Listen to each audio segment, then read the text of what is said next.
In the Nissan Rogue 2014-2020, the second generation, if you need to reset the tire service notification, what do you need to do? So this is the main display, and to list to the settings menu, you will need to press the left button. Once press the left button, now you have the list of possible settings.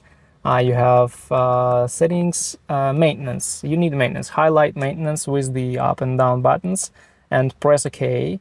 Now you are in the menu of maintenance. You have service, tire, and others. Using the down button, go to the tire service, press OK, and now you have options. I don't have the set tire service interval, so you see there is no like interval. If I want to reset it till the next interval, I press down, highlight reset, and then press OK. It asks me yes or no. Of course, I will choose yes and press OK once more to reset the tire service interval.